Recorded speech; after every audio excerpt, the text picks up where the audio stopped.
இன்னைக்கு நம்ம பார்க்க போற stock Bajaj Finserv limited 3 November, 4th November இந்த ஸ்டாக்க வாங்கிட்டு 10th நவம்பர் இந்த ஸ்டாக்க நான் செல் பண்ணியிருக்கேன். இது ஒரு ப்ராஃபிட்டபிள் ட்ரேட். இந்த ட்ரேட நான் பிக் பண்ணினதுக்கு ரீசன் டிமாண்ட் ஜோன். இது ரேலி, பேஸ், ரேலி. பேஸ்ங்கிறது எப்பயுமே ஒரு சின்ன கேண்டில்ஸ் இந்த இடத்துல இருக்கும். இது ஒரு பெரிய கிரீன் கலர் கேண்டில் 3.2%. இந்த 2 சின்ன கேண்டிலும் பேஸ் கேண்டில்னு சொல்லுவோம்.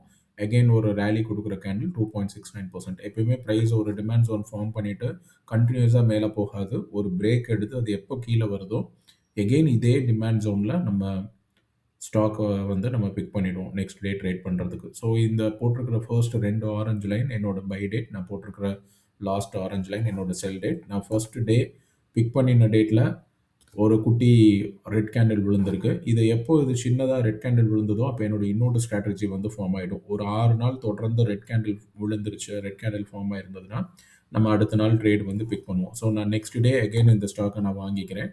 நான் வாங்கின அன்னைக்கும் ப்ரைஸ் வந்து கீழே ட்ராப் ஆகிடுச்சு. நெக்ஸ்ட் டே ப்ரைஸ் இன்னும் கீழே ட்ராப் ஆகுது.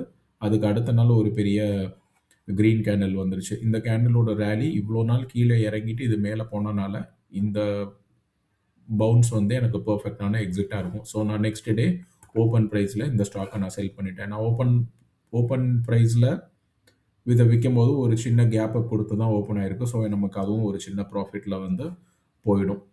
நான் இந்த ட்ரேடோட சம்மரி எல்லாமே டிஸ்கிரிப்ஷனில் கொடுத்துருப்பேன். இந்த ட்ரேடில் உங்களுக்கு ஏதாவது டவுட்ஸ் இருந்ததுன்னு சொன்னால் கீழே கமெண்ட் செக்ஷனில் போஸ்ட் பண்ணுங்கள், நான் அட்ரஸ் பண்ணுறேன். தேங்க்யூ.